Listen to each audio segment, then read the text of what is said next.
nosotros tenemos así como regulaciones donde tengo que contar que yo trabajo en un hospital público, que es el Hospital Ramos Mejía, ahí soy médica de emergencias, trabajo en privado también y también hago investigación, que es muy importante para que se pueda aprender más y tener conocimiento de nuevas moléculas y tener experiencia en eso.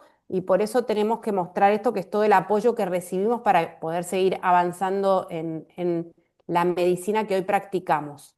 Y en realidad, yo quiero empezar contándoles un poco a todos ustedes que nuestro cuerpo es perfecto. Y ustedes van a decir, pero Ana, ¿qué estás diciendo? A veces hay cosas que me duele o algo me molesta, o en alguna situación, como acá nos convoca a todos, tengo una enfermedad y eso no es perfecto.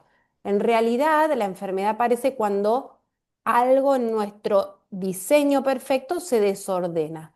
Y para que ustedes puedan entender lo que son estas enfermedades, empiezo con este cuadrito donde ustedes van a ver que todas las células de nuestro organismo están finamente reguladas y diseñadas para fabricarse en la cantidad que necesitamos y hacer el trabajo para el cual cada una está diseñada. Entonces acá podemos ver esto que se llama hematopoiesis, es cómo se crean y se generan las células de la sangre, que está todo muy regulado para fabricar, como ustedes ya saben, glóbulos rojos, que son los de acá a la izquierda, glóbulos blancos, que son todos estos que ven acá con diferentes formas en sus núcleos, y las plaquetas, que son las que nos tienen el trabajo de tapar el agujerito, yo digo siempre, cuando uno se lastima, y son las que generan los coágulos, ¿sí?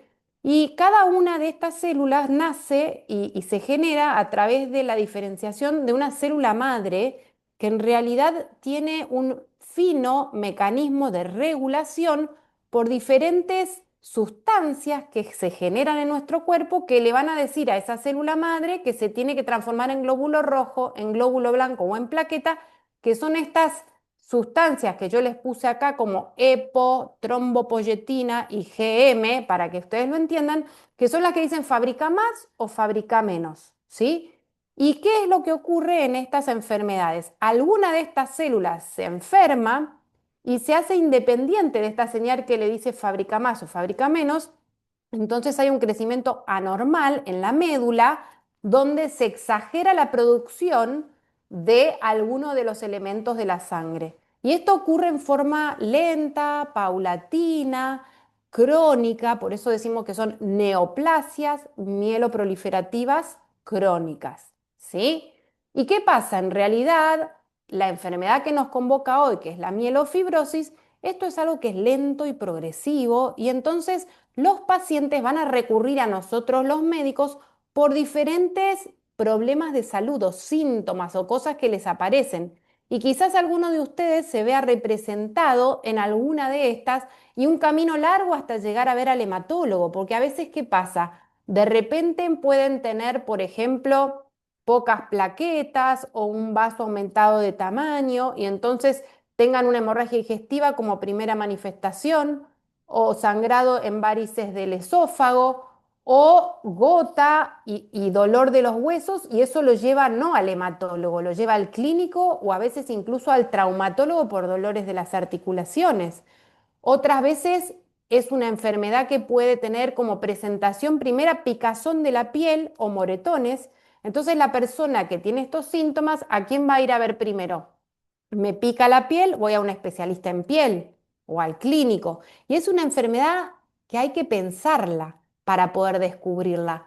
A veces hay hinchazón en la panza, en las piernas, hay infecciones porque las personas pueden tener bajo los glóbulos blancos y transformación a enfermedad más agresiva. Entonces, todas estas situaciones llevan a un camino de cada paciente a encontrar cuál es la enfermedad.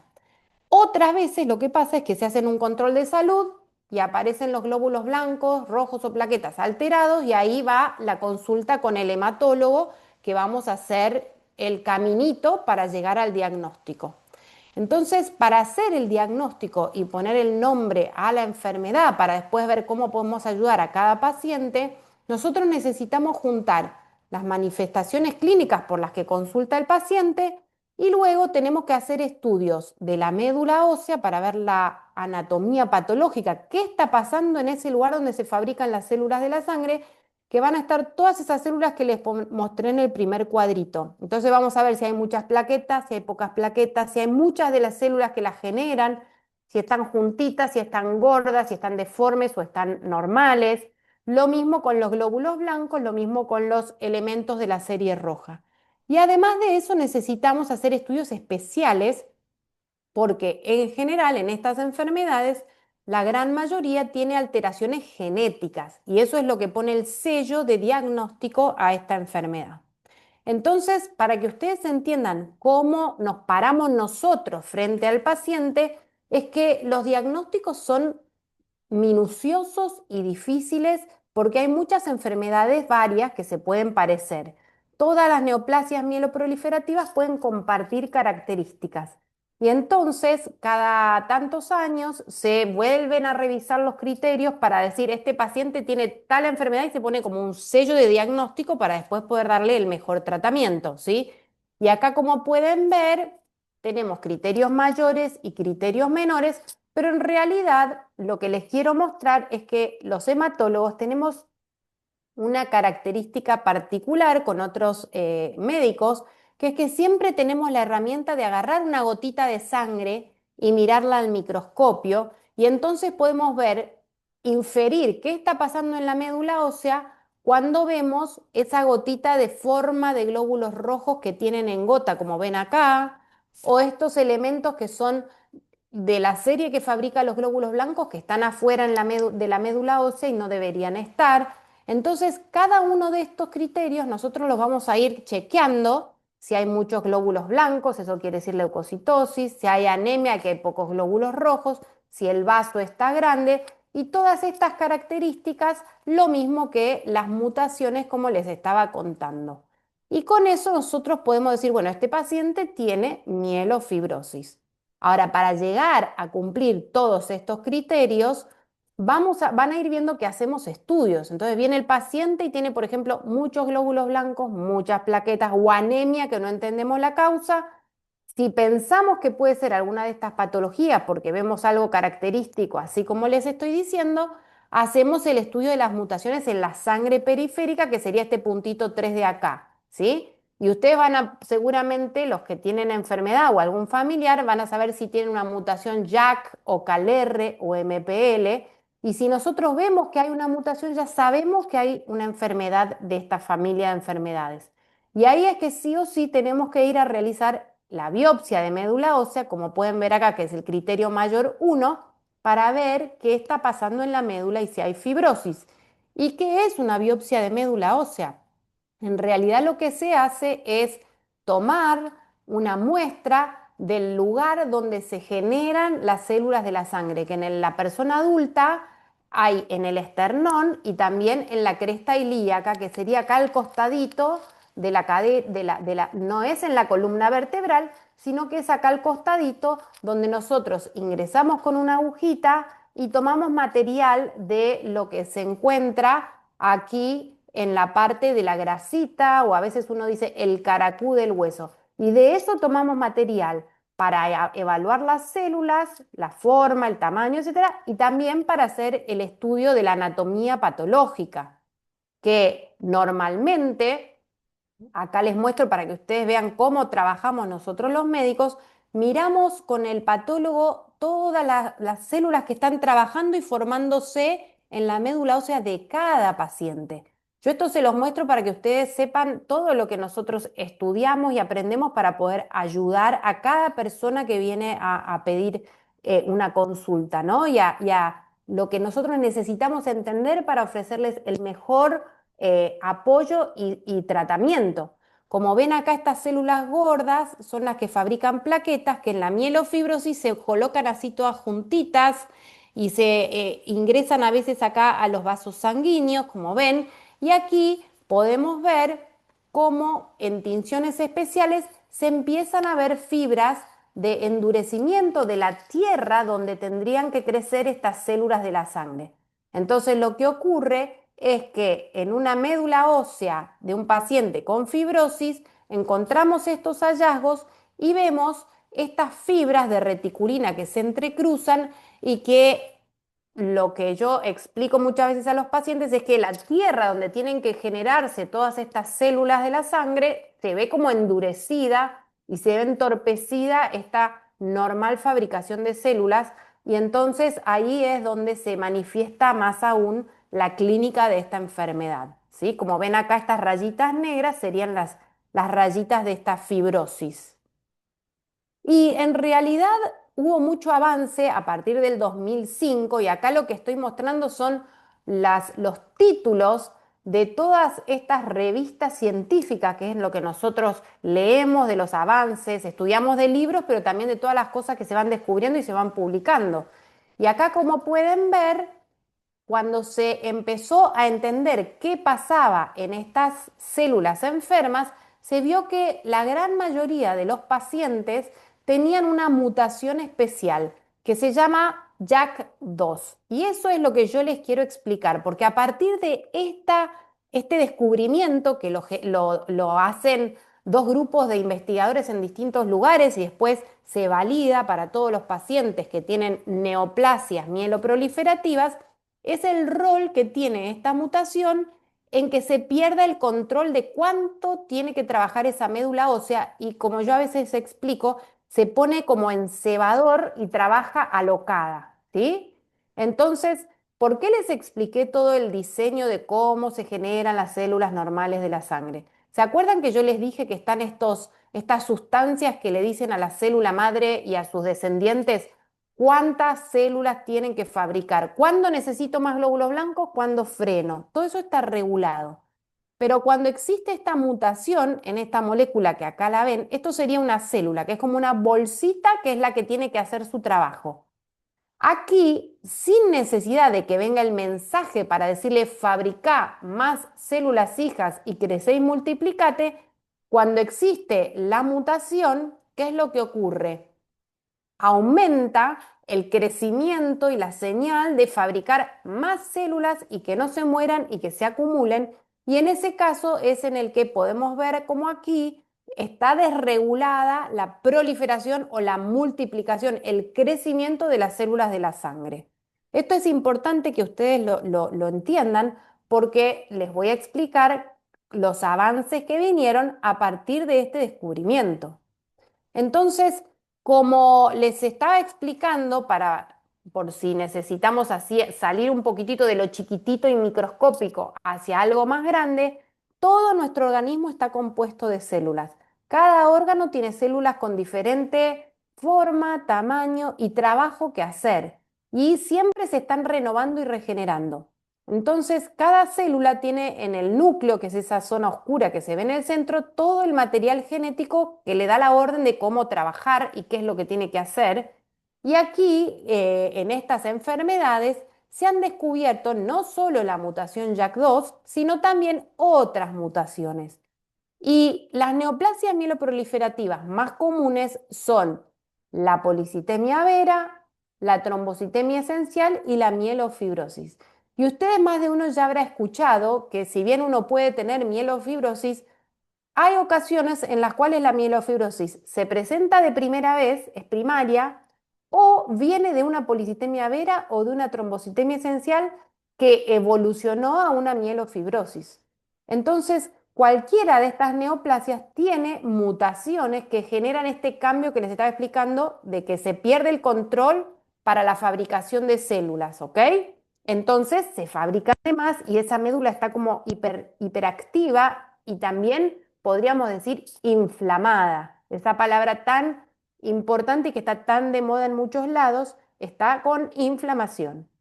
Entonces, teniendo todas estas herramientas de diagnóstico que vamos haciendo el estudio del paciente con los diferentes pasos, nosotros tenemos las clasificaciones de las neoplasias y como les decía, la mielofibrosis, la trombocitemia esencial y la policitemia vera son las más comunes en este aspecto y de las que nos vamos a dedicar ahora más que nada es de la mielofibrosis primaria, ¿sí?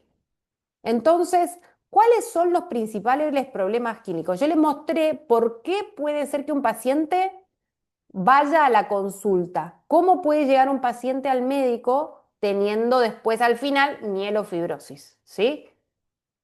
Ahora lo que les quiero mostrar es, bueno, una vez que tenemos al paciente con mielofibrosis y va haciendo su historia de vida con la enfermedad, hay una combinación de síntomas que pueden ir apareciendo y que son los que más problemas le van a traer a los pacientes.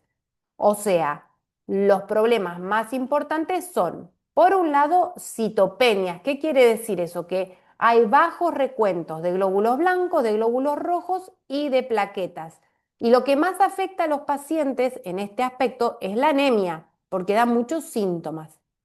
Además de eso, como la médula ósea no puede fabricar las células de la sangre, muchas veces toma de nuevo el control para fabricar células de la sangre el vaso, y el vaso crece, aumenta de tamaño, a veces a tamaños muy, muy grandes, que quizás alguno de ustedes lo tiene ya aumentado. Y lo otro que aparece es una carga de síntomas que tienen que ver con esta inflamación que yo les estaba contando, que ocurre muy importantemente en la enfermedad. Y cada paciente va a tener alguna, toda, ninguna de estas, ahora vamos a ver, pero lo que yo quiero que ustedes tengan en cuenta es que todos estos son carga de la enfermedad para el paciente y es lo que nosotros como médicos hematólogos le queremos aliviar al paciente. Es muy interesante saber que la anemia está presente en casi el 40%, esto es en estudios internacionales, ¿no? Casi el 40% de los pacientes al diagnóstico tienen menos de 10 de hemoglobina, que lo normal para la mujer es más de 12 y para el varón más de 13. Y un cuarto de los pacientes, como pueden ver aquí, al diagnóstico necesitan transfundirse. Y eso afecta mucho la calidad de vida del paciente. Eso es cuando recién se diagnostica la enfermedad.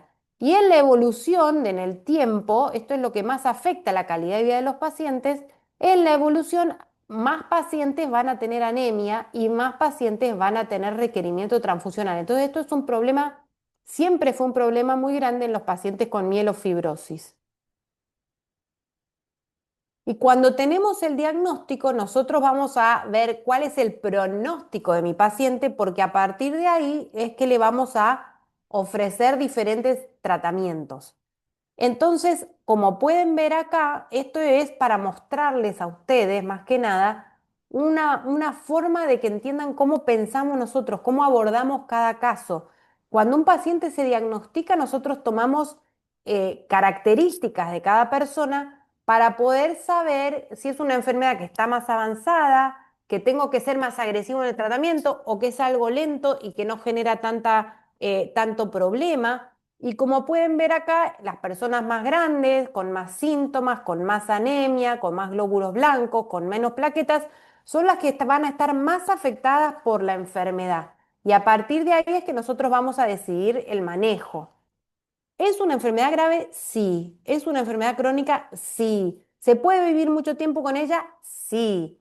¿Puede ser que hay pacientes que les afecte demasiado su vida? Sí. Y hay algunas personas que tienen características de la enfermedad muy fuertes, digamos, que marcan una evolución que lo pone en peligro de vida al paciente. Entonces nosotros ahí tenemos que ofrecer tratamientos mucho más agresivos que el paciente que no tiene esas características. Entonces, cuando tenemos un paciente, cada paciente en mielofibrosis es un mundo. Y entonces algún paciente va a tener más problemas con el vaso grande, otro con más anemia, otro con más síntomas como picazón de la piel que les decía, y puede ser que eso sea lo único que le molesta mucho al paciente.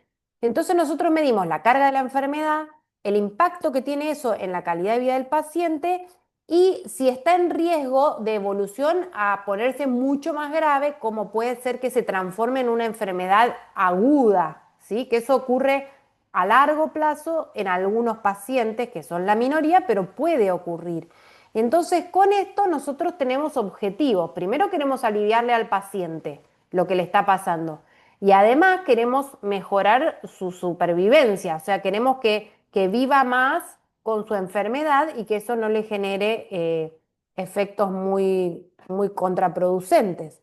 Entonces, acá yo les muestro diferentes escenarios para que vean que realmente es una enfermedad que tiene diferentes formas de presentarse y por eso es tan difícil el diagnóstico. Si todos ustedes que están acá reunidos con nosotros ya saben qué enfermedad tienen, han hecho más de la mitad del camino, porque hay muchas personas que por ahí si uno no piensa en la enfermedad, de repente, no sé, un vaso grande lo sacan para ver qué tiene y al final era esto y por ahí no hacía falta sacarlo. ¿Sí? Es como muy difícil llegar al diagnóstico.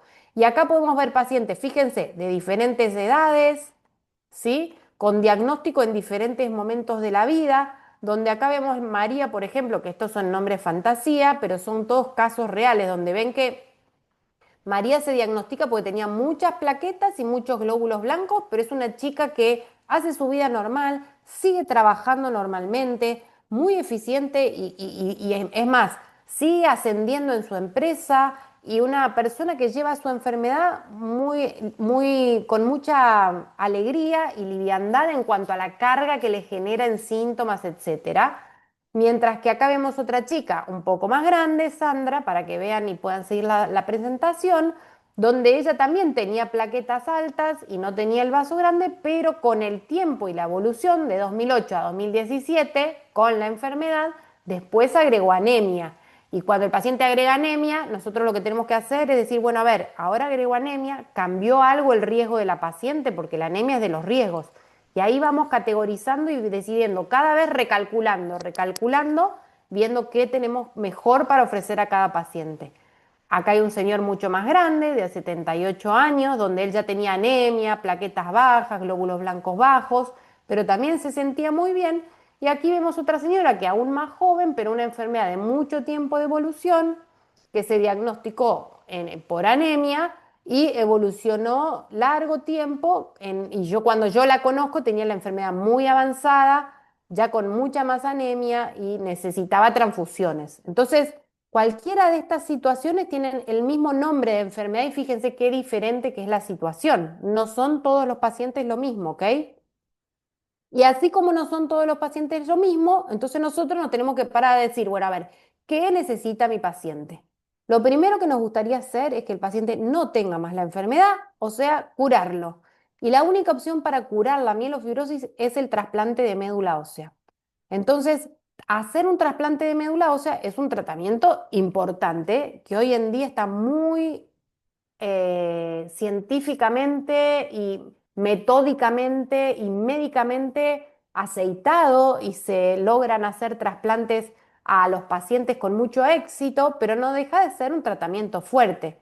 Y para hacer eso tenemos que ver el tipo de paciente, la edad que tiene, si tiene un donante de médula ósea, si tiene enfermedades que pueden ocasionar dificultades y, por ejemplo, les muestro cómo esta chica que les contaba antes, María, es joven, o sea, para edad estaría en condiciones de soportar un trasplante, tiene el diagnóstico de mielofibrosis primaria y la queremos curar, ¿sí? Y el riesgo que tiene por la enfermedad es bajo. Entonces, cuando nosotros ofrecemos un tratamiento, tiene que ser siempre más alto el riesgo de la enfermedad que el riesgo que yo puedo correr con un tratamiento. Y encima tiene un hermano histoidéntico. Pero el punto clave aquí es el tiempo, porque esta paciente puede vivir muchos años con la enfermedad, ya sabemos que tiene un hermano, pero quizás este no es el momento adecuado del trasplante y entonces María sigue trabajando, sigue en su empresa, controles con la hematóloga, em, yendo y viniendo, viaje con la familia, etcétera, etcétera, con mielofibrosis primaria, ¿ok? Hasta tenemos pacientes que han tenido hijos con mielofibrosis primaria. Entonces, es una enfermedad que no es para todos lo mismo, ¿ok? Y así como les estaba contando esto, les quiero compartir este trabajo que hicimos con un grupo de médicos hematólogos de la Sociedad Argentina de Hematología, de evaluar, juntar todos los casos que podíamos, la mayoría de casos que podíamos de pacientes de nuestro país, y juntamos casi 100, no llegamos a 100, pero esto, la idea es seguir, que siga creciendo, ¿no? Pero esto es lo que juntamos hasta ese momento que hicimos esta publicación, y sobre todo vinculado a lo que veníamos charlando, ¿no? De lo que más afecta a la calidad de vida de los pacientes, que es la anemia. Acá podemos ver cómo se reiteran más o menos los datos, ¿no? Que un cuarto de los pacientes al diagnóstico tiene anemia, ¿sí? Que era más o menos lo que yo les estaba diciendo. ¿Y por qué tienen anemia los pacientes de mielofibrosis? Esta diapositiva tiene muchos nombres técnicos, médicos, etcétera, pero yo lo que quiero es que ustedes vayan teniendo idea de cómo pensamos nosotros. Es distinto para mí cuando tengo un paciente que es ingeniero, le explico de una manera, un paciente que es docente, que le explico de una manera, un paciente que trabaja en jardines y es paisajista, le explico de una manera, ¿sí? Si la tierra está endurecida, como podemos ver aquí, fibrosis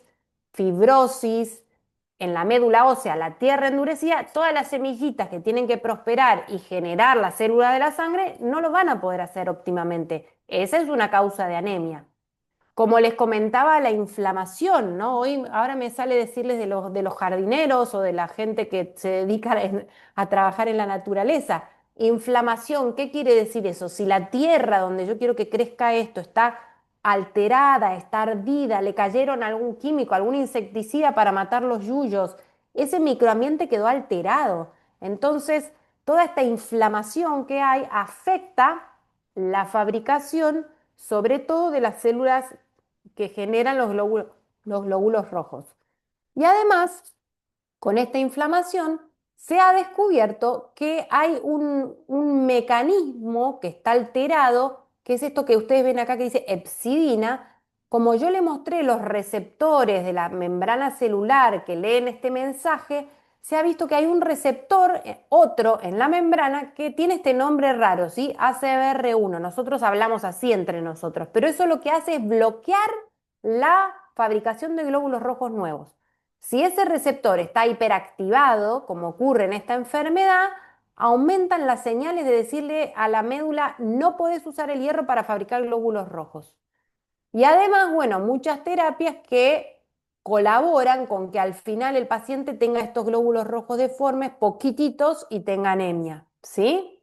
Entonces, cuando nosotros tenemos un paciente que está sintomático por la anemia, porque ya le bajó la hemoglobina a un nivel que no puede estar haciendo sus actividades de la vida diaria, lo primero que hacemos es ver cuánto tiene de respuesta de su propio cuerpo que le dice a la médula que fabrique los más glóbulos rojos. Hay pacientes que eso funciona normalmente, como es el diseño nuestro, que es que si bajan los glóbulos rojos, mi riñón genera esta hormona que se llama eritropoyetina, que le dice a la médula ósea que fabrique más glóbulos rojos. Entonces, si hay anemia, pero la respuesta no es adecuada porque no hay aumento de la eritropoyetina que le está diciendo a la médula ósea que fabrique más glóbulos rojos, como herramienta de tratamiento a ese paciente nosotros le damos eritropoyetina que se inyecta en el abdomen o en el brazo en forma subcutánea y se va evaluando cómo responde esa médula ósea. En general se usan dosis altas si el paciente tiene bajo los dosajes que hicimos antes. Ahora, si la anemia tiene una respuesta de eritropoyetina aumentada, como quiere fabricar, le está diciendo el organismo a la médula ósea, fabrica más glóbulos rojos, pero la médula ósea, por todo lo que les dije antes, no lo puede hacer, o sea, la eritropoyetina es adecuada, pero la fabricación de más glóbulos rojos está frenada, tenemos otras herramientas de tratamiento. Y una de ellas es el danazol, que quizás alguno de ustedes ha tomado, y con eso se intenta desbloquear, pero es el mejor tratamiento que hay para los pacientes en esta situación. ¿Y qué pasa con los pacientes en nuestro país? Fíjense que, como yo les contaba, muchos pacientes, acá casi la mitad de los pacientes, no necesitan tratamiento al diagnóstico ni después y siguen una situación de observación con su médico de cabecera, ¿sí? Después hay un montón de tratamientos posibles, que ahora vamos a ir pasando por algunos de ellos, pero fíjense cómo la otra mitad de los pacientes ha necesitado en algún momento eritropoyetina y danazol y tratamiento para la anemia, como vemos aquí, también casi la mitad de los pacientes con el tiempo fue requiriendo transfusiones, ¿ok? Entonces, esto es un problema en la mielofibrosis. La anemia es un problema importante. Y cuando nosotros tenemos esta enfermedad, que ya les vuelvo a recalcar, como ven acá, diferentes necesidades, diferentes opciones de tratamiento, Cuando tenemos muchas opciones, a veces es que no hay ninguna que sea la única que mejora todo, ¿no? Entonces, como podemos ver aquí, en charlas anteriores hemos charlado de estas moléculas que ahora vamos a charlar, que son los inhibidores de JAK2, que los ven acá como en negrita, ruxolitinib y fedratinib, que son tratamientos útiles y científicamente ampliamente demostrado, han ayudado muchísimo a los pacientes en cuanto es disminuir el tamaño del vaso cuando eso da síntomas, disminuir los síntomas de la enfermedad cuando la enfermedad da síntomas. Y estas opciones son muy importantes hoy en día. Ahora, hemos tenido en el último tiempo nuevos inhibidores de JAK y uno que se agregó a la lista de opciones de tratamiento se llama momelotinib, que como pueden ver tiene un efecto muy parecido a los anteriores en cuanto a esplenomegalia y síntomas constitucionales, pero también tiene un efecto sobre la anemia. Y entonces un poco esta charla es más que nada cuáles son las novedades que tenemos para los pacientes con mielofibrosis. Si algunos de ustedes no estuvieron en charlas anteriores o tienen un diagnóstico hace menos tiempo y necesitan más información, yo ahora voy a repasar un poquitito lo que hemos charlado en otras oportunidades. Es muy importante saber que así como los glóbulos, las células que fabrican elementos de la sangre pueden ir al vaso a querer hacer su trabajo, también pueden ir a otros lugares del organismo. Entonces, si un paciente, por ejemplo, no sé, tiene falta de aire, hay que valorar a ver si es por la anemia o es porque hay células que quieren fabricar ese elemento de la sangre en otro lugar del cuerpo. El cuerpo en su perfección va a tratar de superar cualquier impedimento para ayudar al paciente a sentirse mejor. Y ahí estamos nosotros para acompañar y guiar cuando la célula se equivoca y, por ejemplo, fue al pulmón, le decimos, no, acá no, un curso lento leve de suave radioterapia en el pulmón hace que eso se limpie y el paciente puede respirar mejor. Y después hay otros temas, ¿no? De qué hacemos con los pacientes que no tienen síntomas, que les decía observación, con los pacientes que tienen muchas plaquetas, que se maneja el riesgo de trombosis, pero en general fíjense todo lo que tenemos de herramientas para poder ayudarlos. Entonces, ¿cómo vamos a decidir cuál tratamiento ofrecer a cada paciente? Como les mostré al principio que usamos esas escalas de riesgo, donde les mostré las curvitas, que decimos, bueno, a ver, el paciente tiene un riesgo de vida por la enfermedad, porque está muy avanzada la enfermedad. Bueno, entonces vamos a ver si es un candidato a hacer un trasplante, como ya les conté, y siempre tenemos la opción del trasplante o de ensayos clínicos para ofrecer tratamiento a ese paciente. Estas son las guías del consenso que utilizamos nosotros los hematólogos acá en Argentina. Ahora, la gran mayoría de los pacientes no van a tener un riesgo alto, pueden tener un riesgo muy bajo, bajo o intermedio 1, incluso asintomáticos y no van a necesitar ningún tratamiento, cosa que a veces es difícil, porque yo digo, bueno, tenés esta enfermedad, pero no te voy a hacer nada. Y eso para el paciente es como que tengo una enfermedad así de grave y no tengo que hacer nada. Bueno, no hay que hacer nada activo, hay que controlar, hay que vigilar y sí se pueden hacer cosas que yo ahora les voy a dar ideas y comentarios y lo podemos compartir después en la sesión de preguntas, pero donde nos vamos a centrar hoy es en el paciente que sí tiene síntomas, que sí tiene problemas por la enfermedad y aquí tenemos todas estas opciones que nosotros vamos a ir viendo cómo las vamos a ir implementando. Entonces, ¿se acuerdan que les mostré este dibujito de la pared de la célula, donde acá viene normalmente la señal que le dice fabrica más glóbulos rojos cuando lo necesito? Ahora, en esta enfermedad que tiene la mutación, esto está todo el tiempo activado, independientemente de si hay una señal que le dice fabricar más glóbulos rojos, glóbulos blancos, más plaquetas. Y eso es lo que hace esto que les decía de la inflamación y tanta afectación y que se va endureciendo la médula ósea. Y gracias a que se comprendió esto, se generaron moléculas que son comprimidos que uno toma por boca y frena esta señal. Y eso es lo que ha ayudado tanto a los pacientes. El primero en esta línea de tratamiento fue el ruxolitinib, que seguramente muchos de ustedes lo conocen y algunos incluso lo pueden haber recibido como terapéutica. Y hemos visto beneficios increíbles con esta medicación. porque los pacientes, esta es una resonancia magnética donde podemos ver, esta sería un abdomen del paciente, donde vemos el vaso acá tan agrandado en esta línea verde, como ven en la primera diapositiva, y cómo se achica después de semanas del tratamiento. Y eso significa que el paciente se le desinflama la panza, puede agacharse a ponerse una media, puede agacharse a atarse los zapatos. ¿Sí? Perdón que se me fue muy rápido. Y no solo esto, ruxolitinib, fedratinib y también momelotinib logran esta respuesta en los vasos tan aumentados de tamaño, como también logran ofrecerle al paciente mejoría en sus síntomas. Porque los síntomas de la enfermedad charlamos que pueden ser muchísimos, pero en lo práctico, fíjense cómo esto es una escala que quizás varios de ustedes lo han completado alguna vez, que nosotros usamos para medir cuántos son los síntomas del paciente. Porque uno puede decir, ah, me siento mal. Bueno, pero ¿cuánto de mal?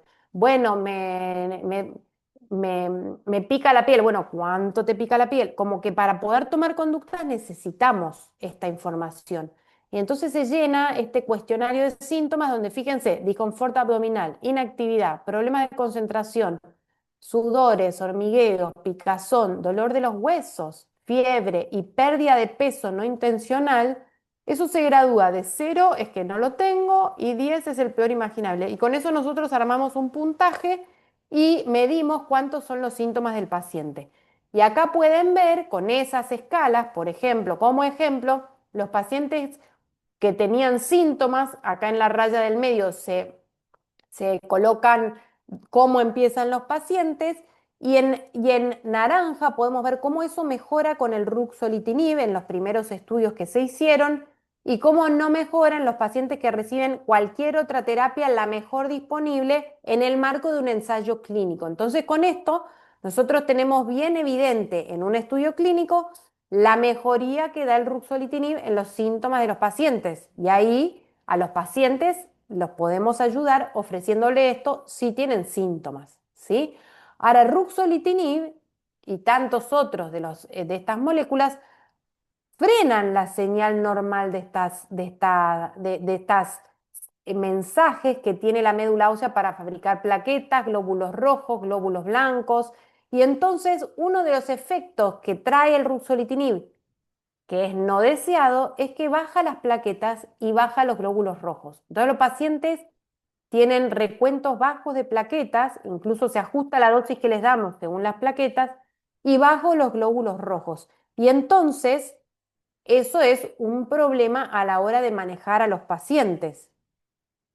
Fíjense cómo acá podemos ver los pacientes que recibían placebo en un ensayo clínico, no les bajaban los glóbulos rojos, esta es la hemoglobina, como podemos ver acá con el ruxolitinib, les baja sobre todo en las primeras semanas y luego se estabiliza en niveles tolerables para la mayoría de los pacientes, pero no deja de ser que provoca anemia. Y fíjense acá, en el cuadrito de la izquierda, nosotros tenemos los estudios que nos llevaron a saber cómo usar y cuáles son los beneficios del ruxolitinib.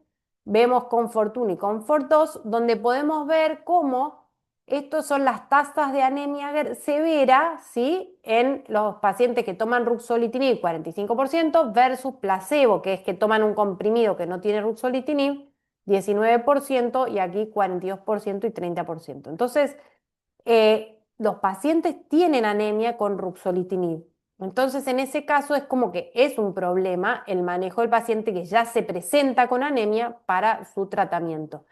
Y no solo eso, sino que el paciente que tiene anemia y plaquetas bajas no le puedo dar la mejor dosis de ruxolitinib, entonces las respuestas, tanto en los síntomas, como ven acá en las columnas altas, como en la respuesta del vaso, vemos, fíjense, que es más baja la tasa de respuesta en los pacientes que tienen algún recuento celular bajo, que eso lo llamamos mielofibrosis citopénica, ¿sí? Tienen menos tasa de respuesta con el ruxolitinib e incluso también viven menos. Entonces, este escenario se veía muy dificultoso, pero hasta cierto momento lo único que teníamos para ofrecer a los pacientes era el ruxolitinib y en realidad muchos pacientes dejaron de tomar el ruxolitinib por anemia.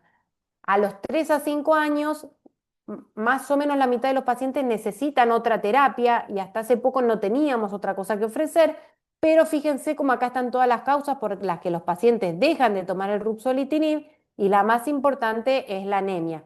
Pero a veces son otras causas, ¿no? A veces son el vaso que vuelve a crecer, las plaquetas que están muy bajas y no se lo puedo dar, los síntomas que vuelven a aparecer.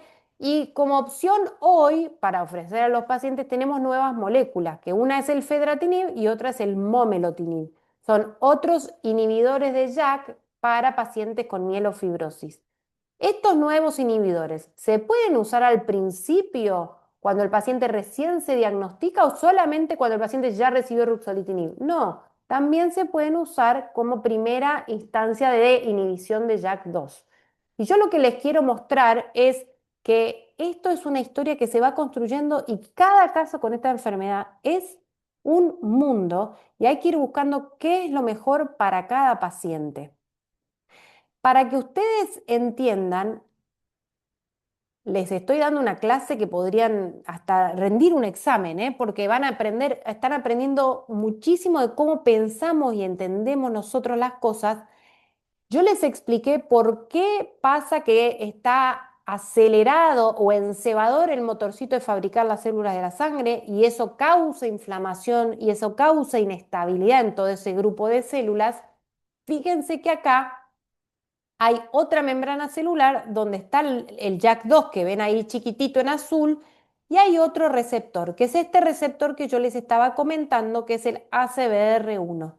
Este receptor se descubre y se describe cómo funciona gracias al desarrollo de esta nueva molécula que es el momelotinib. ¿Se acuerdan que les comenté que cuando este receptor está sobreactivado, lo que ocurre es que la célula que tiene que fabricar glóbulos rojos se ve impedida de fabricarlo porque se libera esta sustancia que se llama hepcidina y no puede desarrollarse la fabricación de glóbulos rojos? Ahora, es muy importante saber que momelotinib inhibe ese receptor y entonces se restaura todo eso y el paciente empieza a poder fabricar de nuevo glóbulos rojos.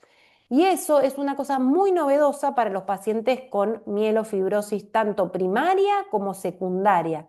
Pueden volver a fabricarse glóbulos rojos y los pacientes mejoran de la anemia, incluso algunos que ya se transfundían hasta dejan de necesitar las transfusiones. Y esto es un avance enorme para poder ofrecer a los pacientes que tienen esta necesidad, que obviamente no son todos, y también es un avance enorme para ofrecer como terapia a los pacientes que tienen mielofibrosis y tienen anemia cuando les estamos por empezar el tratamiento. Entonces, muy brevemente les voy a mostrar cómo aprendemos esto nosotros, gracias a los ensayos clínicos. Por eso, si algún día un médico les dice, ¿no te gustaría participar de un ensayo clínico porque creo que esto te puede beneficiar? No es que uno es conejillo de India, siempre esto está muy cuidado, muy regulado y siempre lo más importante es la seguridad del paciente y obviamente que se hace para responder una pregunta. Y acá la pregunta fue, con momelotinib, si le damos a los pacientes que necesitan tratamiento, a algunos momelotinib y a otros ruxolitinib, ¿podemos mejorarles la anemia?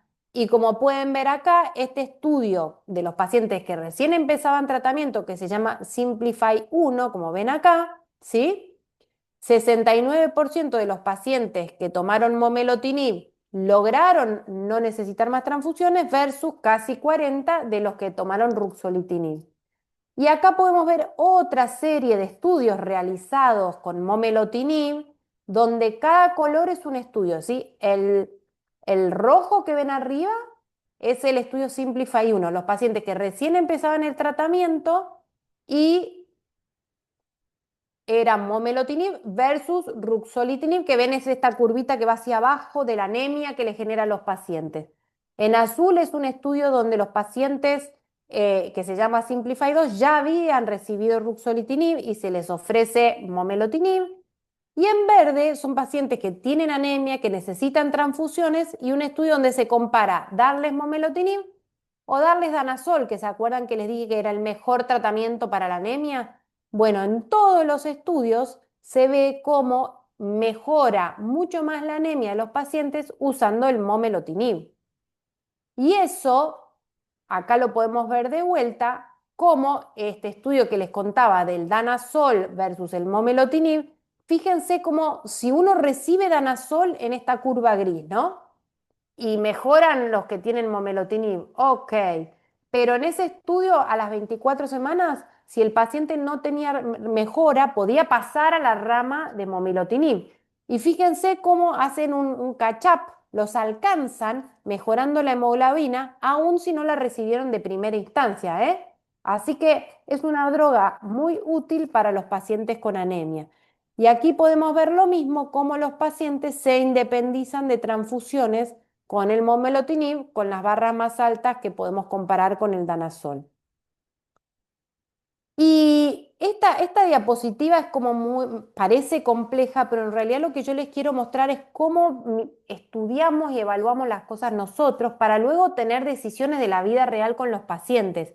Siempre se juntan datos y se trata de entender para poder saber qué es lo mejor para cada paciente.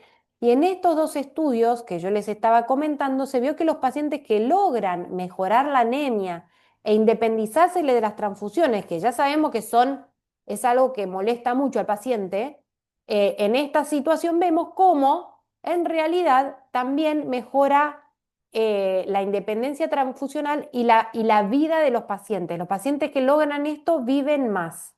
O sea que es una opción muy valiosa para los pacientes con mielofibrosis. Obviamente que hay que caracterizar cada paciente para ver si esa es su mejor opción. Puede ser que sea otra, ¿no? Pero bueno, yo les quería contar este avance porque cambia mucho las opciones que hoy tenemos para ofrecer. Entonces, hay diferentes escenarios, hay diferentes drogas. Hay una medicación que yo no les comenté mucho que se llama pacritinib porque todavía no está disponible en nuestro país, pero acá en esta diapo contarles que se evalúan todos los estudios que tenemos en mielofibrosis con este tipo de drogas para ir identificando a cuál situación clínica de cada paciente le va mejor cuál tratamiento, ¿sí? Y entonces con esto que les venía contando, siempre vamos a considerar los aspectos relacionados al paciente, los aspectos relacionados a la enfermedad y los tratamientos que podamos tener disponibles. Y los médicos somos los que tenemos que estar ahí decidiendo, tomando todo esto junto. ¿Por qué esta charla? Porque yo creo que acá no es solamente el médico tratante. Yo creo que ustedes, los pacientes, son parte de todas las decisiones que tomamos, porque son quienes nos van a decir, mira, a mí me molesta esto, me gustaría mejorar tal cosa, tengo un casamiento en no sé dónde y me gustaría ir, podemos encontrar la manera que yo me sienta mejor ese día. Muchas cosas que hay que ir charlando y tener una comunicación fluida con los pacientes para tener la mejor evolución de esta enfermedad, que es una enfermedad complicada, que es una enfermedad que no es frecuente, pero que es una enfermedad en la cual por suerte tenemos herramientas para ayudarlos. Y en realidad, esta diapositiva les va a parecer, ¿qué es esta letra chiquitita, Ana? ¿Qué me estás mostrando? ¿Qué tiene que ver esto? Se los muestro porque en un congreso que tuve la oportunidad de viajar a un congreso internacional, me llamó mucho la atención esta diapositiva y después de verla me puse en contacto con la persona que la había mostrado y estuve charlando con las personas que desarrollan este estudio clínico donde, no sé si alguno conoce la aplicación Calm, pero son aplicación del teléfono que ayuda a los pacientes a meditar, estar en calma, dormir mejor, hacer cosas que a uno le hacen bien porque se ha visto que toda esta inflamación tiene que ver con el desarrollo de esta enfermedad. Cuando uno está muy acelerado, cuando uno está muy inflamado, cuando está todo el tiempo preocupado, acelerado, y el mundo de hoy nos lleva todo el tiempo a eso, chicos y chicas. Es muy difícil hoy mantener la paz interior y es muy importante que podamos ver cómo esto está siendo investigado para pacientes con neoplasias mieloproliferativas, de cómo hacer este tipo de prácticas mejora la evolución de los pacientes. Y esto también se va a publicar cuando se termine para poder recomendarlo, como no es que no puedes hacer nada. Uno tiene que, el que por ejemplo está en observación o el que incluso está tratamiento. Es muy importante cuál es la actitud y la responsabilidad y la mirada que uno toma para esto que es la vida y que nos tocó esto y nos pasa esto, pero no somos esto, no somos la enfermedad. Nos pasa que la tenemos y tenemos que aprender a seguir nuestra vida lo mejor que podemos con ella, acompañado por nuestros médicos. Ahora, para seguir abriéndoles la esperanza, les muestro este estudio que no es para que entiendan las letritas ni los numeritos, pero sí los colores, que eso es lo más fácil. Como esto es un estudio de un grupo de investigadores donde hay muy comprometido un investigador argentino que evalúa la médula de acá con donde ven HD, es donante sano, y acá vemos MF, paciente con mielofibrosis. Fíjense, todo eso rojo y naranja que se ve es un marcador de galectina 1 que estaría aumentada en los pacientes con mielofibrosis y ya se ha desarrollado y está en investigación una molécula para seguir avanzando en ver si se puede hacer que disminuya la fibrosis de los pacientes, porque se mejoran los síntomas, se mejora la anemia, pero todavía se está tratando de encontrar qué drogas pueden ofrecer a los pacientes que se desarmen esas fibras. Así que hay mucha esperanza para los pacientes con mielofibrosis. Por eso les muestro esta foto donde vemos todos, muchos médicos de la Sociedad Argentina de Hematología, donde en realidad es una página de internet, ¿sí? Que ahí está la dirección, y siempre están estos estudios clínicos donde uno puede saber en qué estudios están abiertos y conversarlo con su médico tratante como si hay interés de participar. Fíjense que la foto es en pandemia, todos con barbijo, las primeras reuniones que volvíamos a tener. Entonces, como para ir terminando, importantísimo esta noción de que la anemia afecta tanto a los pacientes con mielofibrosis y que el mecanismo es multifactorial. Hay muchas cosas que afectan la anemia y que cuando el paciente tiene anemia es más desafiante el manejo, porque muchas de las estrategias que usábamos antes tenían eficacia limitada con la anemia.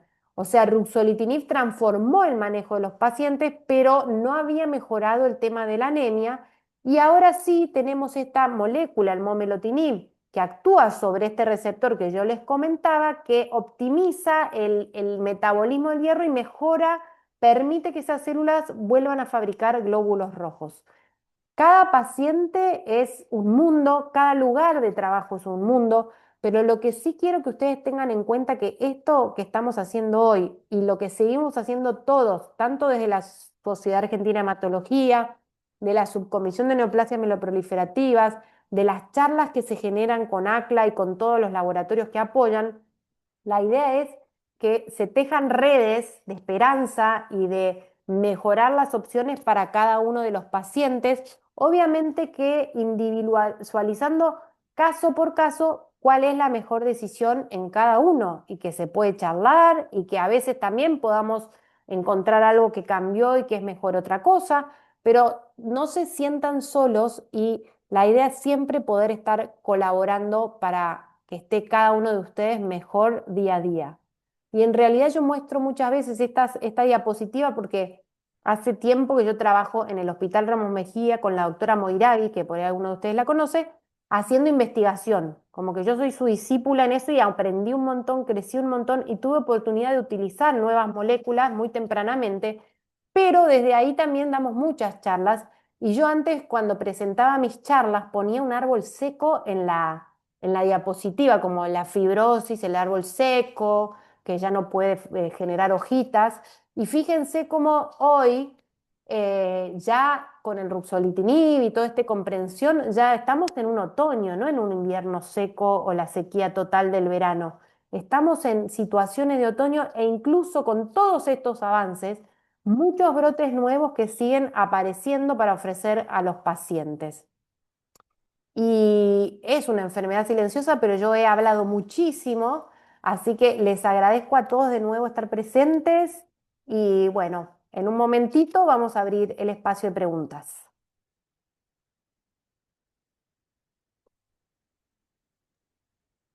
Muchísimas gracias, doctora. La verdad que muy, muy claro todo. Voy a frenar ahora la grabación.